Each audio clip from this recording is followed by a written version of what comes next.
Beleza, gente, vamos agora estudar o outro tipo de associações de capacitores, né, que são as associações em série, tá? No vídeo anterior, a gente fez o tratamento, né, de capacitores em paralelo e aprendemos que a capacitância de um conjunto de capacitores associados em paralelo é a soma das capacitâncias individuais, tá? Agora eu vou fazer um cálculo raciocínio parecido para o caso de capacitores em série, tá? Então, como é que funciona isso? Você tem aqui um conjunto de três capacitores, tá? C1, C2 e C3, ligados aqui na mesma linha do circuito, né? Ou seja, o polo, né? O eletrodo de um capacitor conectado com o anterior e assim sucessivamente, tá? E aí a extremidade esquerda desse capacitor C3, de capacitância C3, está ligado no polo positivo da bateria e o lado direito, né? O eletrodo direito desse capacitor C1 está ligado aqui no polo negativo, né? Esse epsilon aqui, só lembrando, é o símbolo que a gente usa para a força eletromotriz, né? Que é o nome que a gente dá para a diferença de potencial entre os polos de uma bateria, tá? De uma fonte de energia, que é o polo positivo, esse traço maior, e o polo negativo, esse polo menor, tá? Então, gente, como é que funciona o processo de eletrização, né? Como que funciona o processo de carga desses três capacitores aqui, tá? Lembrando que esses três capacitores estão preenchidos com um dielétrico entre eles, tá? Esse dielétrico pode ser o vácuo ou pode ser o próprio ar atmosférico, tá? Então não tem, em nenhum momento aqui do nosso experimento, em nenhum momento vai haver transferência de carga entre as placas do capacitor. A transferência de carga vai ser sempre entre os capacitores e também na parte externa dele. A movimentação de cargas vai ser entre os capacitores, no espaço entre eles, né? Vai ser na região externa, mas nunca entre as placas, tá? Então não vai ter passagem de corrente entre as placas por causa do isolamento, tá bom? Então vamos supor o seguinte, essa placa aqui da esquerda, ela tem elétrons livres, esses elétrons vão ser atraídos pelo polo positivo da bateria. Vamos fazer esse processo de carga dos eletrodos passo a passo, tá? Então essa fonte, né, o polo positivo dela, arranca um elétron, digamos, tá? Arranca um elétron dessa placa do lado esquerdo, tá? Então se ela retirou um elétron, esse camarada vai ficar eletrizado positivamente, né? Então esse elétron vai vir aqui, vai passear pelo circuito, quando chegar no polo positivo, ele vai sofrer um trabalho, né, de natureza química, por exemplo, lá da bateria, e aí vai entrar em circulação nesse circuito e vai ser depositado aqui do lado direito desse eletrodo aqui que eu chamei de C1, desse capacitor, né, que eu chamei de C1, tá? Então, para cada carga negativa que aparece do lado de cá, aparece uma carga positiva do lado de cá, né? Aí esse capacitor, desculpa, essa fonte, ela vai e retira outro elétron dessa placa aqui do lado esquerdo, né? Então, se ela retirou outro elétron, esse camarada vai ficar positivo. Ah, não, antes disso, pessoal, esqueci de mencionar aqui uma coisa, né? Antes da sequência aqui, né? Se esse camarada agora ficou eletrizado negativamente, o que acontece? Aqui também não tem elétrons livres? Esses elétrons livres vão sentir a repulsão elétrica desse camarada que foi depositado aqui. Então, eu vou ter uma migração de elétrons da placa esquerda do capacitor C1 para a placa direita do capacitor C2. Então, esse elétron vai repelir um elétron do lado de cá e esse camarada vai vir para cá. Como aqui saiu um elétron, esse cara vai ficar positivo, certo? E aqui é a mesma coisa. A chegada de um elétron desse lado estabelece um campo elétrico nessa região, então você vai ter uma migração de elétrons dessa placa para essa. Então essa aqui vai ficar positiva e essa aqui negativa. E assim sucessivamente, né? Aí digamos que essa bateria retira um outro elétron dessa placa aqui do lado esquerdo. Então eu vou ter isso aqui, né? Vou ter um sinalzinho de mais aqui. Esse elétron vai passear pelo circuito e aí vai aparecer, vai sofrer um trabalho devido à bateria, e aí vai aparecer um elétron do lado de cá, nessa placa direita do capacitor C1. E aí, pelo mesmo processo, devido a um acúmulo maior de cargas negativas desse lado, vai haver uma repulsão elétrica, né, sobre a placa esquerda, Então vai haver uma nova migração de elétrons daqui para cá, do C1 para o C2. Então esse aqui vai ficar positivo, esse aqui vai ficar mais negativo. E a mesma coisa entre o C2 e o C3. Vai ter mais cargas negativas aqui, vai ter maior repulsão sobre essa placa, sobre os elétrons, né, dessa outra placa. Então esse aqui vai ficar mais positivo e esse aqui mais negativo. Tá? Então repara, gente, o seguinte, para cada carga que é retirada do lado esquerdo, vai aparecer uma carga do lado direito igualzinha, só com o sinal contrário. E aí isso vai se propagar pelas placas que estão na região interna desses capacitores em série. Né? Se a gente olhar aqui, ó, se a gente separar essa região aqui, ó,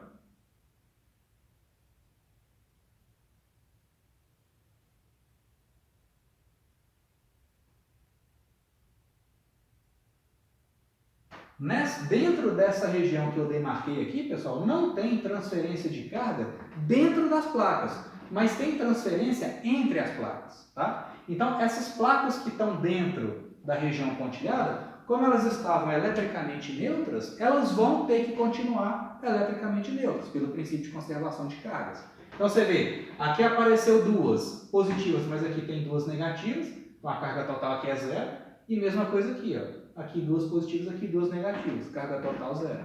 Então, o processo de movimentação de cargas acontece internamente, mas de forma que a carga total é zero. E externamente, a bateria movimenta cargas desse eletrodo para esse eletrodo. Aqui dentro vai ter movimentação, mas sempre com carga total nula.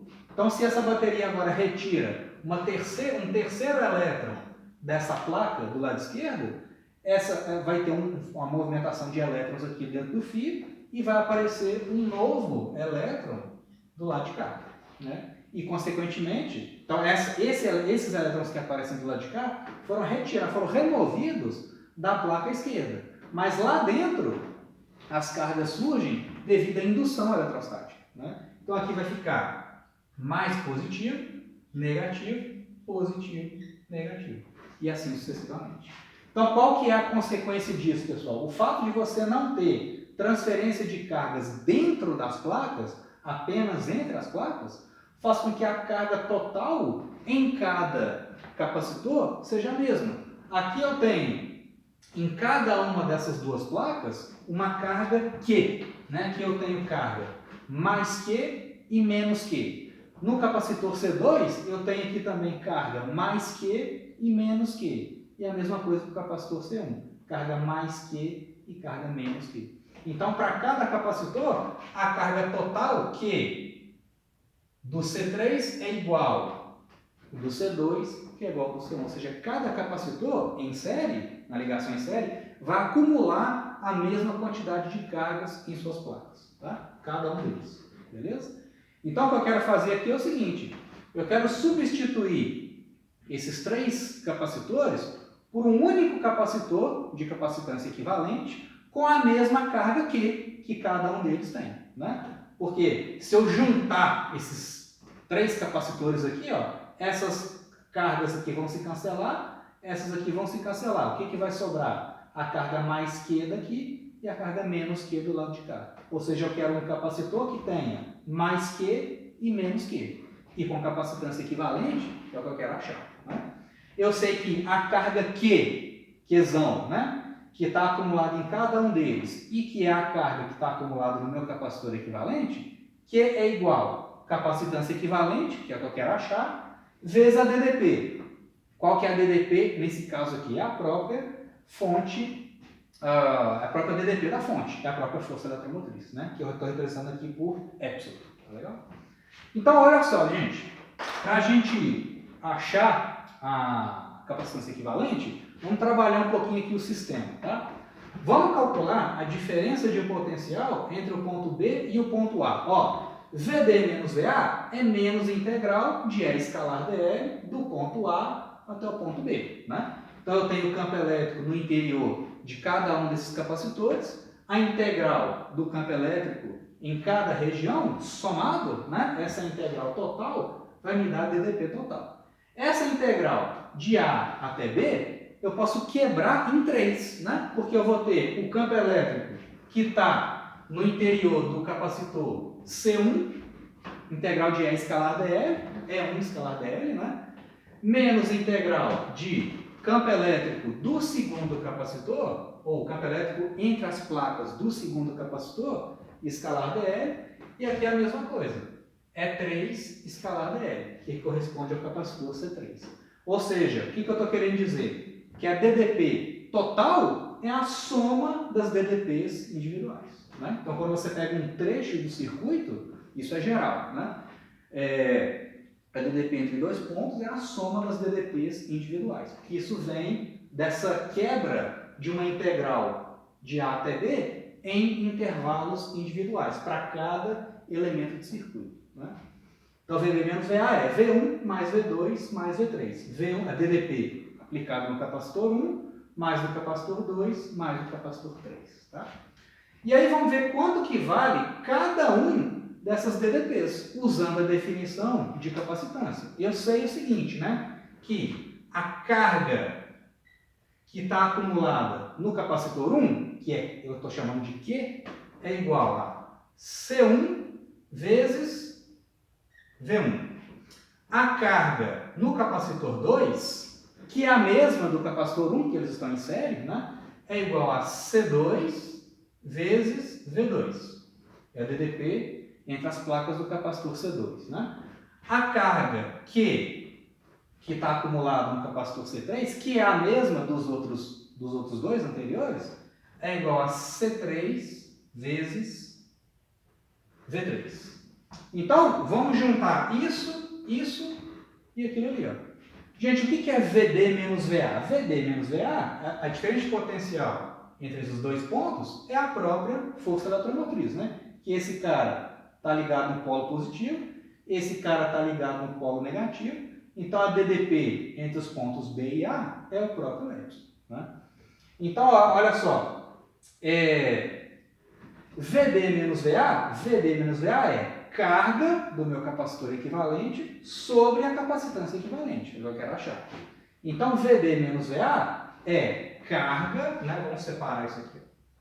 VB menos VA é carga do capacitor equivalente dividido pela capacitância equivalente. Que é o meu objetivo aqui, né? Encontrar. Isso é igual. O que é V1, gente? V1 é a carga do capacitor C1, carga do capacitor C1, dividido por C1, que é a capacitância dele. Né? Mais diferença de potencial no capacitor 2. O V2 é a mesma carga que sobre C2, que é a capacitância do segundo capacitor, mais o V3, né? O V3 é carga, a mesma carga sobre C3. Sobre C3. Então pronto, né? Divide a equação inteira pela carga. Divide todos os termos por carga, né? Então isso aqui vai sumir. Vai ficar 1. Né? Então, aí eu tenho o seguinte, né, que o inverso da capacitância equivalente é a soma dos inversos das capacitâncias individuais. 1 sobre C1, mais 1 sobre C2, mais 1 sobre C3.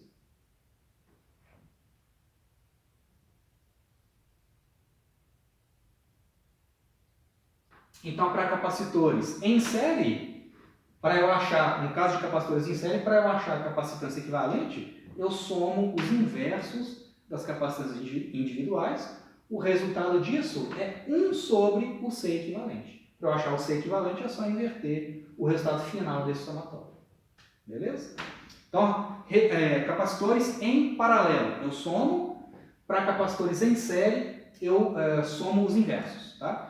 A gente vai ver, quando a gente for estudar circuitos, né, no caso de resistores, as fórmulas são parecidas. Só que, no caso de, vocês já devem ter visto em cursos mais básicos, né? Para resistores, tá? Atenção, para resistores em série, eu somo. Para resistores em paralelo, eu somo os inversos. Para capacitor é o contrário. Para capacitores em paralelo, eu somo. Para capacitores em série, eu somo os inversos. Tá? Então, quando a gente for ver resistores, eu vou associação de resistores, eu vou lembrar desse resultado. Falar, ó, resistor em série é análogo a capacitor em paralelo, a fórmula, né? Resistor em paralelo é análogo a capacitor em série, para a gente poder relembrar as fórmulas, tá legal? E não confundir um caso com o outro, tá?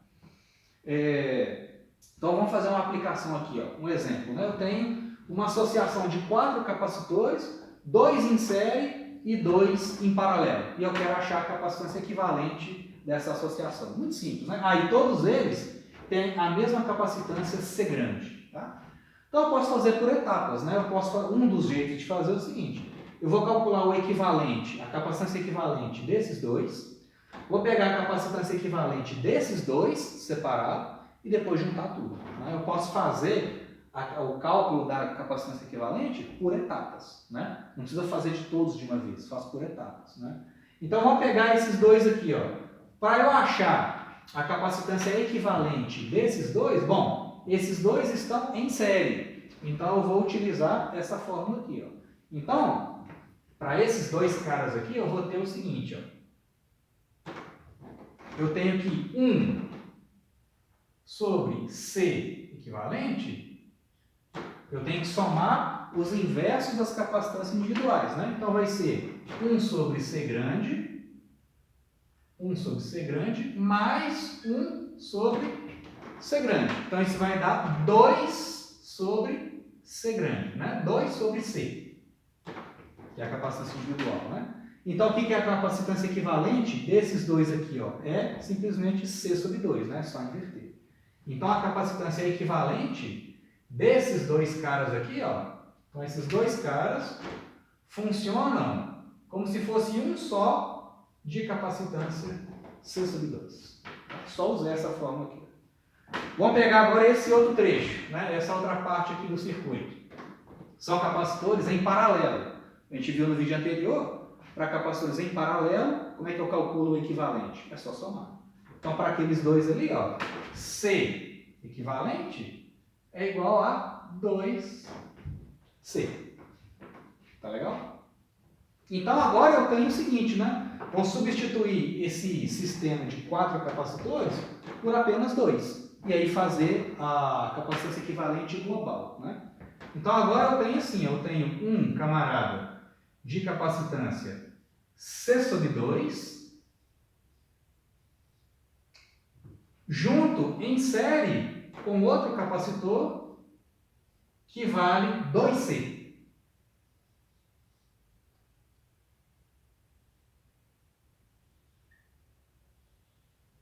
Ok? Então fiz esses dois separados. Pego o equivalente desses em série com o equivalente desses. Então, C sobre 2 e 2C. Eu quero achar agora a capacitância equivalente global, né?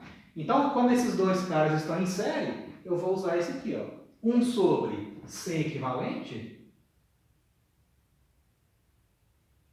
Agora sim, né? A capacitância equivalente global vai ser 1 dividido pela capacitância desse cara. Então, vai ser 1 sobre C sobre 2 mais o inverso desse aqui, que é 1 sobre 2C.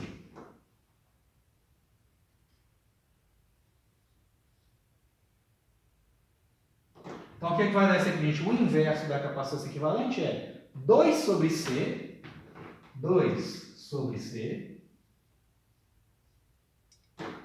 mais 1 sobre 2C.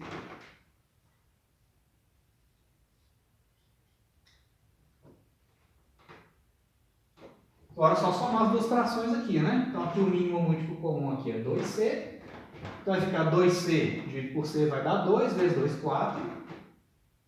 Mais 2C dividido por 2C dá 1 vezes 1, 1. Né? Então isso aqui é igual a 5 sobre 2C. Aquele número é o inverso da capacitância equivalente. Cuidado com isso, né? Muita gente já, na hora de fazer os cálculos, já dá isso aqui como resposta. Não, não faz sentido, né? Aquilo ali é o inverso da capacitância equivalente. Então, o que é a capacitância equivalente? É aquilo ali invertido, né? Então, C equivalente do circuito agora, o valor final, vai ser o que, gente? É 2/5 de C, ou 2C sobre 5.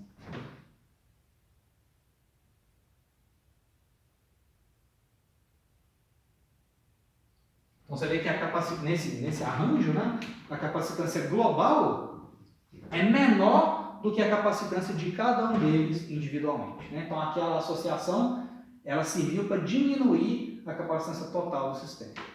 Okay? Depois a gente vai trabalhar mais isso nos exemplos, né? E no nosso estudo de capacitores também a gente vai voltar nesse assunto de associações de capacitores, tá legal? Agora, gente, vamos seguir então com nosso estudo aqui dos capacitores, né? Eu falei para vocês nos vídeos anteriores que a gente projeta um capacitor num circuito para acumular cargas, né? E ao acumular cargas, você estabelece um campo elétrico entre as placas, né, desse dispositivo, que são os capacitores, e isso é a mesma coisa que eu dizer que eu estou acumulando energia potencial elétrica entre as placas desse capacitor. E essa energia potencial acumulada pode ser utilizada posteriormente, né, para acionar algum dispositivo. Um flash de uma máquina fotográfica, um alto-falante, um motor, alguma coisa assim. Tá? Então, a pergunta que a gente tem que responder é o seguinte: dada uma certa quantidade de cargas acumulada no capacitor e dado o seu valor de capacitância, C, quanto de energia que eu tenho acumulado no capacitor? Né? Então, eu quero agora calcular a energia potencial elétrica armazenada num capacitor eletrizado. Tá? Então, como eu já mencionei com vocês, né, como que você constrói um capacitor? Como que você eletriza? Né? Primeiro você pega os dois eletrodos. Aqui eu peguei capacitor de placas paralelas, mas isso aqui vale para qualquer tipo de capacitor, tá? É só para ficar mais fácil o desenho. Bom, eu pego então os dois eletrodos eletricamente neutros e aí eu retiro elétrons, né? Como que eu faço isso? Conectando uma bateria. O que a bateria faz? Ela remove elétrons de uma placa e insere na outra placa. Então ela retira cargas daqui e joga aqui. Ó. À medida que a bateria retira elétrons dessa placa e introduz nessa, essa aqui vai ficando positivamente eletrizada e essa aqui negativamente eletrizada. Esse processo de transferência de elétrons de uma placa para outra não é um processo espontâneo, isso é um processo forçado. É um processo que exige um trabalho externo, exige uma fonte de energia externa. Por isso que eu tenho que conectar uma bateria. E o trabalho mecânico, né, que é realizado pela bateria ao deslocar cargas daqui para cá, ao deslocar elétrons daqui para cá, esse trabalho é convertido em energia potencial elétrica. Né? Então a fonte da energia, essa energia potencial, ela não vem de graça. De onde que ela vem? Vem do trabalho realizado pela fonte, que é o agente externo, ao deslocar cargas de um eletrodo até o outro. Tá? Então, o que eu quero agora é fazer um cálculo desse trabalho. O valor desse trabalho é numericamente igual à energia potencial acumulada no sistema. Né? É igual o exemplo que eu já dei para vocês, né? Fazendo analogia com a energia potencial gravitacional. Se eu pego esse apagador, trago ele daqui e desloca ele para cá, esse processo não é espontâneo. Né? Se eu soltar aqui esse apagador, ele não vai espontaneamente daqui para cá. O sistema não ganha energia potencial, gravitacional nesse caso, de graça. Para que esse sistema adquira energia potencial gravitacional, quando eu elevo esse apagador aqui, ó, eu, agente externo, tenho que fazer um trabalho sobre ele. E aí o sistema, esse trabalho que eu estou realizando, trabalho externo, né, é igual ao ganho de energia potencial. Aqui é a mesma coisa. O trabalho que a bateria faz nas cargas é igual ao ganho de energia potencial elétrica. Tá? Então nós vamos fazer esse cálculo. Tá? E nós vamos fazer esse cálculo por etapas. Né? Digamos que a bateria está eletrizando esse capacitor, tá? E aí num determinado instante do processo de cargas, eu tenho mais que coulombs de cargas positivas aqui e menos que coulombs de cargas aqui. Tá? Então, eu peguei aqui o meio do processo. Os eletrodos estavam eletricamente neutros, inicialmente. Liguei a bateria, acionei o circuito, ela começou a trazer elétrons daqui para cá. Né? E aí, em algum momento do processo, no meio do processo, esse cara tem carga mais que e esse aqui tem carga menos que. Tá? E aí nós vamos dar sequência nesse processo de eletrização e calcular o trabalho. Tá? Outra coisa, gente, agora nesse desenvolvimento que a gente vai fazer é muito simples, tá? Mas só para ficar mais rigoroso, tá? A gente sabe que quem tem liberdade para se movimentar no circuito são os elétrons, né? Eles é que estão livres ali, né? Nos eletrodos e na fiação, né? Mas como os elétrons têm carga negativa, e é meio chato ficar trabalhando com carga negativa, né? Pode dar uma confusão de sinal na hora de fazer as contas. Aqui eu vou fazer o que a gente chama de convenção. Então, a gente vai trabalhar com a movimentação convencional de cargas, que vai dar o mesmo resultado no fim das contas. Tá? Então eu vou fazer o seguinte, ao invés de trazer elétrons daqui e depositar aqui, vamos fazer de conta que a bateria faz o inverso. Ao invés dela trazer elétrons daqui para cá, vamos supor que ela pega cargas positivas, no caso os prótons, né, e traz daqui para cá. Não tem problema nenhum fazer isso, tá? Não é o que acontece na prática, né, no experimento mesmo, são os elétrons que se movimentam. Mas nós vamos trabalhar com o sentido convencional do fluxo de cargas. Ou seja, faz de conta que a bateria está tirando prótons daqui, então essa placa está ficando cada vez mais negativa, e esses prótons estão sendo depositados aqui, está ficando cada vez mais positivo. Tá? Porque aí os dequês que vão aparecer agora no nosso desenvolvimento vão ser sempre positivos, vai ficar mais fácil. Tá? Não tem que esquentar a cabeça com sinal. Tá?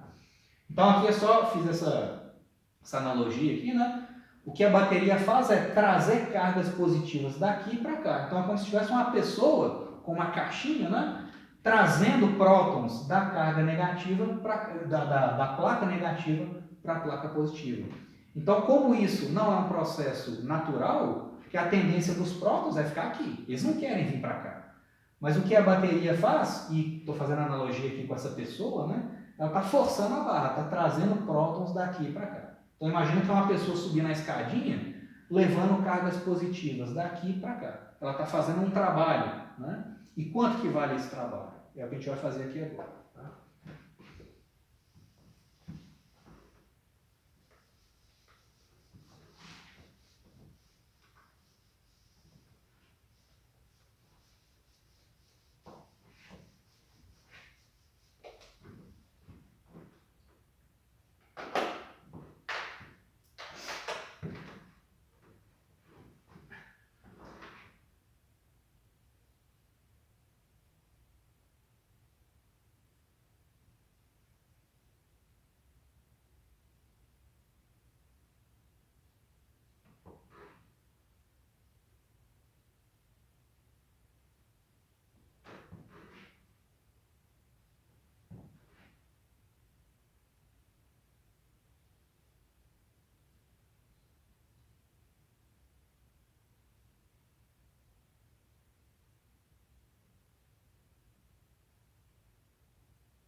Joia. Pessoal, a ideia toda parte simplesmente, o cálculo, né, parte simplesmente da relação entre potencial elétrico e energia potencial, tá? Bom, aqui no caso a gente sabe o seguinte, né, que a diferença de potencial entre essas duas placas, é numericamente igual a energia potencial por unidade de carga. Tá? Essa é a relação entre potencial e energia potencial. Né? Potencial é energia por carga. Tá legal? Aqui no caso vai ser a diferença de potencial, né, entre essa placa e essa, é numericamente igual a energia potencial acumulada por unidade de carga. Tá?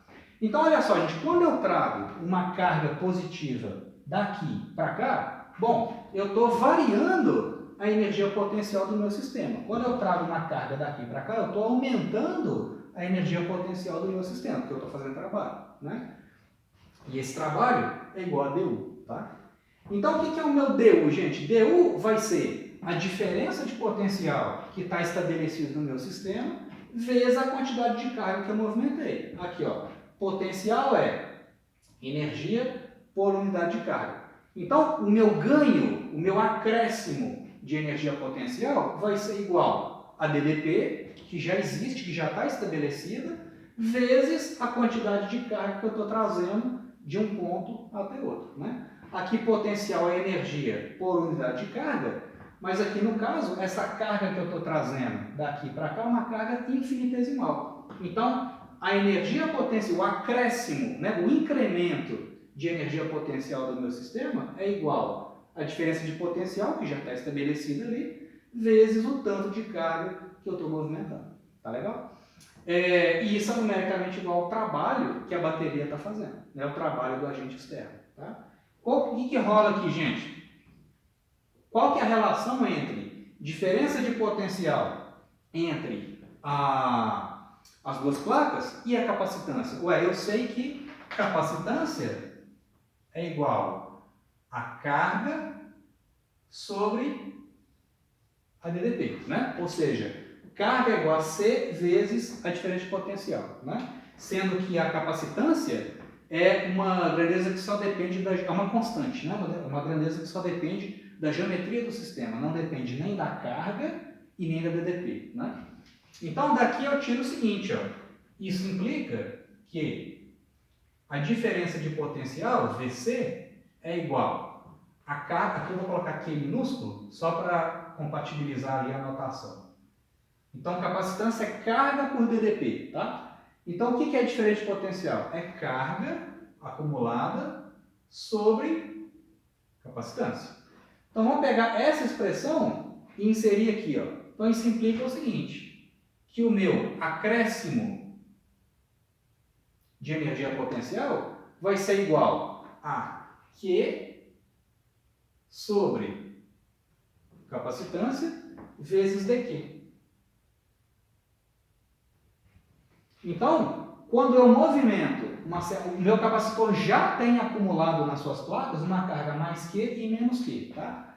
Aí o que a bateria vai fazer? Vai trazer mais uma certa quantidadezinha de carga infinitesimal dQ, daqui de baixo até aqui em cima.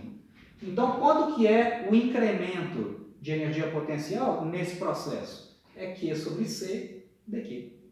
Pô, esse aqui é uma equação diferencial, gente. Eu posso integrar dos dois lados, porque C é uma constante. Então eu vou integrar esse camarada aqui e vou integrar esse camarada aqui. Ó. Quando o meu capacitor tem carga nula, né, quando ele não está eletrizado, a energia potencial é zero. Quando o meu capacitor tem uma carga que é grandão em cada uma das placas, a energia potencial vale U, que é o que eu quero achar. Né? Então, finalmente isso me dá aqui a energia potencial acumulado num capacitor é o quê? 1 sobre C vezes integral de Q dQ é Qzão ao quadrado sobre 2. Vai dar Qzão ao quadrado sobre 2. Q ao quadrado, então, energia potencial, né? Energia potencial para um capacitor de capacitância C e com uma quantidade de cargas Qzão acumulado nele, a energia potencial é meio, ou vai simplesmente, né, Q ao quadrado sobre 2C. Q ao quadrado sobre 2C. Tá legal? se eu também posso escrever essa equação de forma equivalente, né? Como eu sei que carga é igual a capacitância vezes DDP, eu posso escrever a energia não em termos da carga, mas em termos da DDP, né? Eu sei o seguinte, isso aqui vai me dar que a energia total acumulada vai ser o que, gente? Vai ser 1 sobre 2C, 1 sobre 2C, vezes Q ao quadrado. Mas Q ao quadrado é C2 vezes V do capacitor, né? A diferença de potencial acumulada nele ao quadrado. Então a energia total vai ser o seguinte, eu posso cancelar esse cara com esse aqui, vai ficar então meio de CV2.